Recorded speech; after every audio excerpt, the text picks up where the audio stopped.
नमस्कार, मैं शालिनी और आप देख रहे हैं कर्म कसौटी न्यूज। आइए बढ़ते हैं आज की बड़ी खबर की ओर। उपचुनाव को लेकर तैयारी हुई तेज। 9 नवंबर को सीएम योगी कानपुर दौरा। उत्तर प्रदेश के उपचुनाव को लेकर सरगर्मी काफी तेज है। वहीं कानपुर के जीटी रोड में सिटी क्लब के पास में स्थित एक होटल में भाजपा के सीमा मऊ विधानसभा प्रत्याशी सुरेश अवस्थी ने मीडिया सेंटर का शुभारंभ किया है। इस मौके पर क्षेत्रीय अध्यक्ष प्रकाश पाल, सांसद रमेश अवस्थी, विधायक राहुल बच्चा सोनकर, सुरेंद्र मैथानी, महेश त्रिवेदी, नीलिमा कटियार आदि कार्यकर्ता मौजूद रहे। आपको बता दें कि सीमा मऊ विधानसभा से पूर्व विधायक इरफान सोलंकी और उनके भाई रिजवान ने नजीर फातिमा की संपत्ति पर कब्जा करने का प्रयास किया, जिसके बाद कोर्ट ने आरोपी इरफान को 7 साल की सजा सुनाई है और वह जेल में बंद है।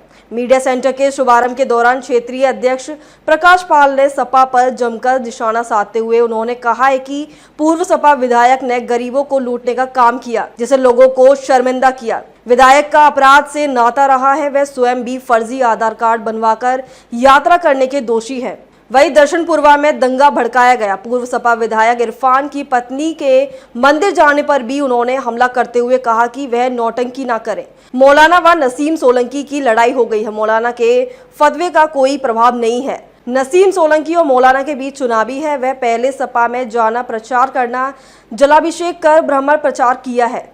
वहीं अनूप गुप्ता ने कहा है कि आगामी 9 तारीख को मुख्यमंत्री योगी आदित्यनाथ सुरेश अवस्थी के समर्थन में रैली करेंगे। इसकी तैयारियां शुरू हो गई हैं। आयोजित पत्रकार वार्ता में सभी पत्रकार मित्रों का बहुत बहुत स्वागत है।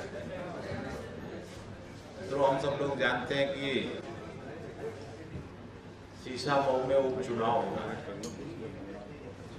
सीसामऊ के साथ ही उत्तर प्रदेश में 8 जगह जो शेष चुनाव हो रहे हैं, वहां के विधायक सांसद निर्वाचित होने के कारण से वो सीटें रिक्त हुई हैं।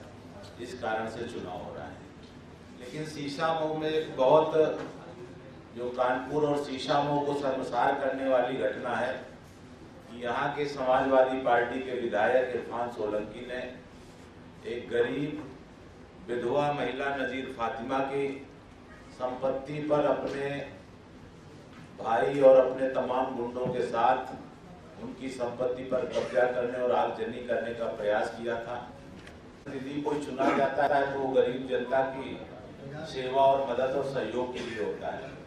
लेकिन समाजवादी पार्टी के विधायक ने गरीब को लूटने का, उनको संपत्ति पर कब्जा करने का प्रयास किया। और जब ये सीट खाली हुई तो सीसामऊ ही नहीं, कानपुर नहीं, पूरे उत्तर प्रदेश में जो लोगों को शर्मिंदा किया है, ये उसके पीछे कारण है। दूसरा, वो स्वयं भी फर्जी आधार कार्ड बनवाकर यात्रा करने के दोषी भी, उसका भी मुकदमा चल रहा है। दुर्व्यवहार किया था, ये सब कोई का पूरा कानपुर जानता है। दर्शनपुरवा में किस तरीके से दंगा भड़काकर वहां के लोगों को प्रताड़ित करना, मुकदमा लगवाना, ये सारी चीजें आपको मालूम है। यही एमडी केस को रही मुख्यमंत्री पूज्य योगी आदित्यनाथ जी कानपुर में भारतीय जनता पार्टी के अधिकृत प्रत्याशी श्री सुरेश अवस्थी जी के समर्थन में जनसभा को संबोधित करने के लिए कानपुर पधारने वाले हैं। कानपुर में माननीय मुख्यमंत्री जी की जनसभा 9 तारीख की सुनिश्चित हुई है।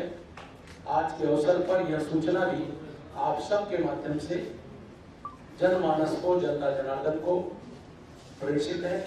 हम इसकी तैयारियों में हमारे अलग अलग प्रकार की टोलियां, अलग अलग प्रकार के कार्य हम उसमें अपने लगने जा रहे हैं। हम सभी पार्टी के कार्यकर्ता, पार्टी के नेतागण, सभी लोग लग करके और कानपुर वासियों को आमंत्रित करेंगे माननीय मुख्यमंत्री जी की जनसभा में। उनकी जनसभा इस कानपुर के सीसामऊ चुनाव के बारे में एक नया माइलस्टोन तय करने का काम करेगी। ऐसा नमस्कार साथियों, आगामी 9 तारीख को उत्तर प्रदेश के तेजस्वी यशस्वी मुख्यमंत्री पूज्य योगी आदित्यनाथ जी कानपुर की धरती पर पधार रहे हैं। वह सीसामऊ के उपचुनाव में भारतीय जनता पार्टी के अधिकृत उम्मीदवार श्री सुरेश अवस्थी जी के समर्थन में जनता जनार्दन को अपनी अपील करने के लिए हम सबके बीच में आगामी 9 तारीख को उपस्थित होंगे। अभी जनसभा को हम लोगों ने स्थल देखा है, सेंट्रल पार्क दर्शनपुरवा स्थान तय किया गया है और उसी पर अब आगे की तैयारियां आपको दिखाई देंगी। ये उपचुनाव को लेकर के हमारी जनसभा है। माननीय मुख्यमंत्री जी हमारे इस जनसभा के मुख्य अतिथि होंगे, उनके साथ बाकी लोग अपने आप रहेंगे, बहुत सारे लोग रहेंगे।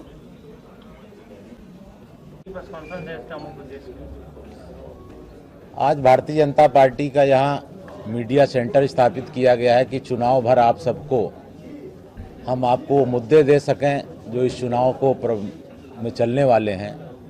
आज उसी लिए आज शुभारंभ हुआ है। हमारे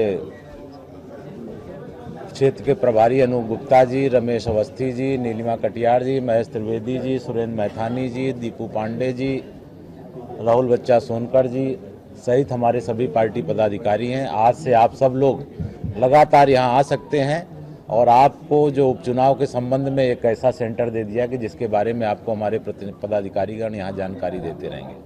लेकिन आज जो ये उपचुनाव क्यों हो रहा है, मैं इसके बारे में आपको बताना चाहता हूँ कि आप सब जानते ही हैं कि ये जो उपचुनाव है, ना तो ये विधायक कोई सांसद चुने गए हैं या कोई किसी का निधन होता है तब उपचुनाव होता है। ये एक निर्धन की जमीन को कब्जाने के प्रयास में सजा पाए विधायक के कारण से हुई है और जिसका एक लंबा आपराधिक इतिहास है। आपको मैंने पहले भी बताया है कि चाहे वो बांग्लादेशी को यहाँ फर्जी कागजात बनवाकर उसको यहाँ स्थायी निवासी बनाने का प्रयास कराए हों, चाहे तिरंगे का केक बनाकर काटने का किया हो, चाहे गणेश शंकर विद्यार्थी मेडिकल कॉलेज के छात्रों और वहाँ के प्रधानाचार्य सहित सभी लोगों के साथ दुर्व्यवहार का मामला हो, दर्शनपुरवा में लोगों को दंगा के माध्यम से प्रताड़ित करने का माध्यम हो। इसी कानपुर में जब राष्ट्रपति महोदय कानपुर में आए हुए थे और उत्तर प्रदेश में इन्वेस्टर समिट चल रही थी तब किस तरह से दंगा भड़काने का नेतृत्व किया हो, ऐसे तमाम घटनाक्रम जिसमें वो दोषी हैं, स्वयं अपने फर्जी कागजों के साथ यात्रा करने के अपराधी में दोषी हैं। तो जो राष्ट्र विरोधी लोगों को यहाँ बसाता है, जिनके कारण से कानपुर की सुरक्षा खतरे में, 3 ट्रेनें यहाँ पलटाने की कोशिश हुई है, ये जरूर वो लोग हैं जो विदेशी घुसपैठिए यहाँ पर बसे हैं, जिनके आका को सजा हो गई है और वो निश्चित रूप से अपने उस गुस्से को इजहार करने के लिए, चूंकि वो तो भारत विरोधी हैं और यहाँ का चाहे हिंदू, मुस्लिम, सिख, ईसाई, बौद्ध, जैन सभी की सुरक्षा खतरे में इस विधायक ने डाली है विदेशियों को यहाँ बसाकर।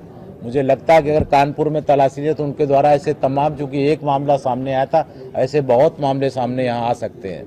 दूसरा, अब उनकी पत्नी पर उन्होंने समाजवादी पार्टी ने विश्वास जताया है। जो परिवार इतना आपराधिक गतिविधियों में लिप्त रहा हो उसी पर फिर से विश्वास जताना, ये समाजवादी पार्टी की भी मानसिकता दर्शाती है। उनकी पत्नी ने अभी जो नसीम सोलंकी हैं, एक हिंदू मंदिर में जाकर जिस तरह से जलाभिषेक किया और जलाभिषेक के बाद मुस्लिम मौलानाओं ने उन पर फतवा जारी किया। अब ये चुनाव जो मेरा मानना है कि मौलाना और नसीम सोलंकी के बीच हो गया है। मौलाना का असर होगा तो अब कोई मुस्लिम उनके चुनाव प्रचार में किसी सभा में नहीं जाना चाहिए। मतदान तो चूंकि गुप्त होता है, इसको तो हम लोग नहीं कह सकते किसने दिया नहीं दिया, लेकिन अगर कोई सभा में जाता है तो इसका मतलब मौलाना का फतवा बेअसर है। अगर जाते हैं तो वो चीज़ें सब सामने आएंगी। और दूसरा, अगर हिंदू मंदिरों के देवी देवताओं पर उनको बड़ा स्नेह है, बड़ा लगाव है, बड़ा मन में उनका आदर भाव है, तो 125 मंदिर बेकनगंज, चमनगंज इलाके में जो अपनी पवित्रता के लिए तरस रहे हैं, जहां पर तमाम जगह जब हमारी मेयर साहब गई, कहीं मीट काटा जा रहा है, कहीं कुछ किया जा रहा है, कहीं कबाड़ घर बना रखा है, उनके सार्वजनिक रूप से जाकर वहां जलाभिषेक करें, उनकी शुचिता पवित्रता के लिए स्थापना के लिए काम करें, तो ही माना जाएगा कि हिंदू मंदिरों के प्रति, हिंदुओं के प्रति कोई उनका भाव है। अन्यथा ये केवल नौटंकी भर है जिसको पूरा समाज देख रहा है इस चुनाव में। बहुत बहुत धन्यवाद। अब तक के लिए बस इतना ही, फिर होगी आपसे मुलाकात। तब तक के लिए नमस्कार और देखते रहिए कर्म कसौटी न्यूज।